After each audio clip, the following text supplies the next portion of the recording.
Le prophète alayhi salatu wassalam, il disait à Abu Bakr et à Omar, si vous voyez Ouais, une personne qui s'appelle Ouais, allez le voir et demandez-lui de demander pardon à Allah pour vous. Regardez, subhanallah. Si vous voyez Ouais, allez le voir et demandez, dites-lui que le prophète alayhi salatu wassalam lui passe le salam. Dites-lui que le prophète lui passe le salam. Et demandez-lui d'invoquer Allah pour vous. Qu'il demande à Allah de vous pardonner. Omar, toute sa vie, il l'a cherché. Wallahi, toute sa vie, Omar ibn Khattab, il a cherché Ouais al-Qarani. Il l'a vu à la fin de son califat. Quelques années avant de mourir. Quand il l'a vu, il l'a trouvé. L'histoire, elle est longue. Il lui dit, est-ce que c'est toi, Ouais? Ouais lui dit, non, qu'est-ce que tu me veux? T'es qui? Il dit, moi, je suis Omar ibn Khattab. Il dit, qu'est-ce qu'il y a? Et il lui dit, le prophète, il m'a dit tout cela, tout cela. Ouais, il commence à pleurer. Il lui dit, pourquoi il a dit ça? Qu'est-ce que j'ai fait? Et il lui dit, le prophète, il nous a dit, si on te voit que tu demandes pardon à Allah, et que tu avais la peste et que tu as été guéri, excepté la taille d'une pièce dans ton dos, parce que tu avais une mère, et que tu as été bon envers elle. Ouais al-Qarani, à l'époque du prophète, alayhi salatu wassalam, il était croyant. Il n'est pas parti voir le prophète, il ne s'est pas déplacé. Pourquoi? Parce qu'il avait une mère, il ne voulait pas l'abandonner. Il voulait rester avec sa mère, subhanallah. Regardez, il voulait rester avec sa mère, il ne voulait pas la laisser toute seule. Pour ça, le prophète, alayhi salatu wassalam, a été informé par Allah Azza wa Jal que cet homme-là était un homme pieux. Et Omar, il est parti le voir et il lui a dit, et Ouais lui a dit, moi je vais demander pardon pour toi. Toi tu es Omar ibn Khattab, je vais demander pardon à Allah pour toi. Il lui dit, oui tu demanderas pardon à Allah pour moi. Pour vous montrer la valeur des parents. Allah il nous interdit de faire de dire la moindre phrase. Le moindre mot. Fi, ça n'a aucun sens. Ça n'a pas de sens. Fi c'est une onomatopée, c'est un son. C'est un mot qui est composé de 2 lettres. C'est le mot le plus petit en arabe. C'est pour vous dire que si tu n'as pas le droit de faire à ton père, celui qui fait des phrases entières et qui lui dit tu m'as jamais rien appris, tu m'as jamais rien donné, et qui se plaint, ça c'est encore pire.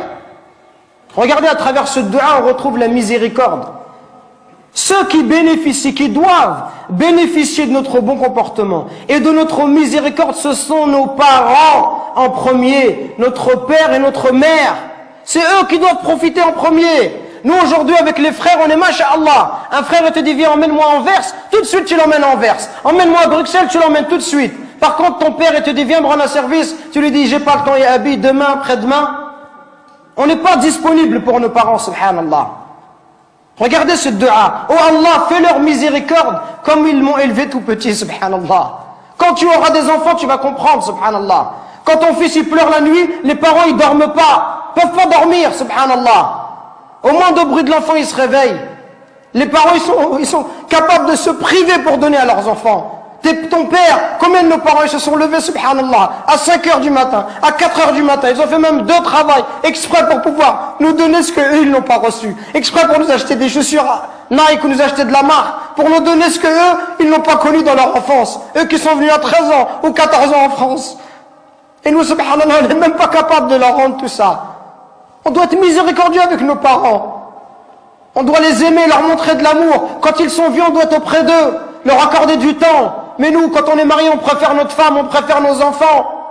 Même le pont, certains, si sa femme va se disputer avec ses parents, il va toujours prendre le parti de sa femme, subhanallah. Il va faire des cadeaux à sa femme, mais jamais à sa mère. Il va emmener sa femme, il va jamais emmener sa mère. Pourquoi est-ce qu'on est comme ça? Parce que notre cœur, il est devenu dur. Al-Hassan al-Basri, rahimahullah, le jour où sa mère, elle est décédée, il pleurait. On lui dit, ya Hassan, t'es un imam et tu pleures. Comment est-ce que tu peux pleurer? Il dit, je ne pleure pas parce qu'ils sont décédés, je pleure parce qu'une des portes du paradis s'est fermée. Et c'est la même chose qu'on doit se dire. Et Wallah, c'est ce que je suis en train de me dire moi-même.